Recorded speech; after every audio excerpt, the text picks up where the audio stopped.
Biotoilet itu sesuai untuk daerah-daerah yang memang dia bermasalah dengan air bersih, bermasalah dengan lahan untuk septic tank, seperti misalnya di daerah padat penduduk dan mungkin di daerah terpencil yang sulit air dan juga cocok untuk di daerah-daerah pengungsian.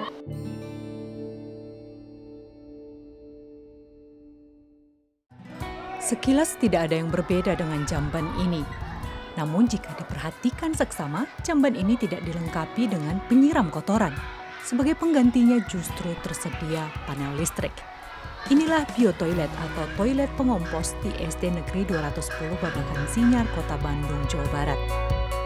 Umi Hamidah adalah salah satu peneliti dari Lembaga Ilmu Pengetahuan Indonesia yang mengembangkan biotoilet. Dalam toiletnya juga ada dua bagian. Mungkin ini pembeda antara biotoilet dengan toilet biasa. Jadi ada satu kotak yang mungkin bisa dibilang black box-nya lah. Jadi kotak ini adalah kotak untuk menampung feses, untuk menampung kotoran tinja yang akan dicampurkan dengan limbah lignoselulosa. Di situ ada sistem pengadukan. Sistem pengadukan di sini kali ini kita masih menggunakan listrik untuk menghasilkan kompos.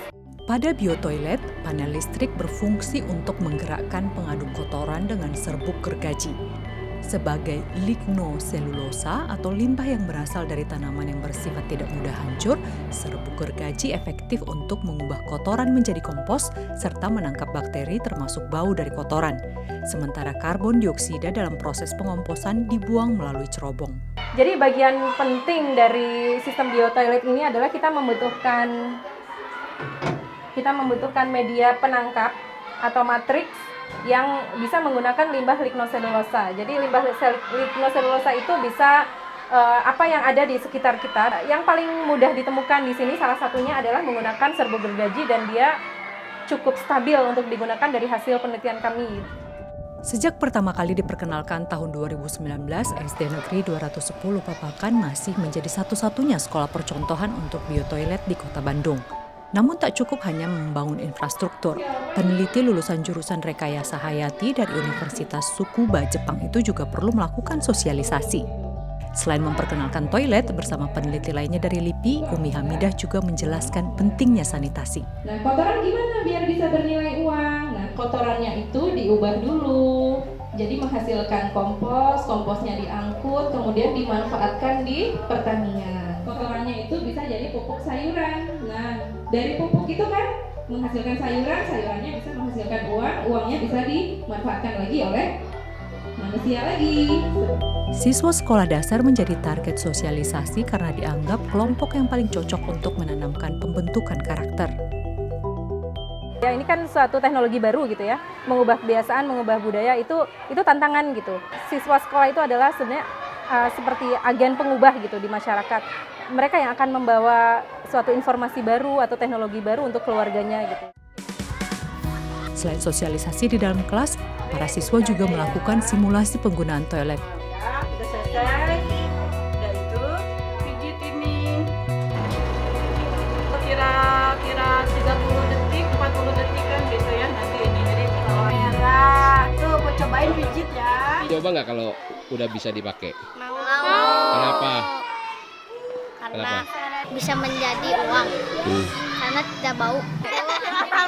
Karena menjadi SD Negeri Kiara Condong dipilih sebagai lokasi percontohan biotoilet karena siswanya banyak yang tinggal di permukiman padat penduduk yang menghadapi persoalan keterbatasan lahan dan air bersih. Hasil penelitian LIPI, lebih dari 280 orang yang disurvei, 40%-nya memperoleh air bersih dengan cara membeli dari penjual air, termasuk untuk kebutuhan kakus. Untuk satu jerigen air, uang yang harus mereka habiskan sekitar Rp2.000. Itulah sebabnya biotoilet dianggap bisa menjadi solusi sanitasi di daerah yang kesulitan mendapat akses air bersih. Dia kan portable toilet yang tidak membutuhkan saluran. Dia on-site, jadi selesai di tempat dan dia tidak membutuhkan air untuk penyiraman. Jadi air yang bisa dihemat tentu itu signifikan gitu. Biotoilet itu sesuai untuk daerah-daerah yang memang dia bermasalah dengan air bersih, bermasalah dengan lahan untuk septic tank, seperti misalnya di daerah padat penduduk dan mungkin di daerah terpencil yang sulit air dan juga cocok untuk di daerah-daerah pengungsian. Dari risetnya, LIPI juga menemukan bahwa kondisi air dan sanitasi yang buruk juga turut menyebabkan tingginya angka stunting anak di Indonesia. 40% penyebab tinggi badan anak yang lebih rendah dari standar usianya adalah karena gizi buruk, sementara 60% lainnya dipengaruhi faktor air bersih dan sanitasi. Itulah sebabnya memperkenalkan konsep ekohidrologi seperti yang dilakukan Umi Hamidah adalah sumbangsih peneliti yang cukup penting untuk mengatasi krisis air nantinya.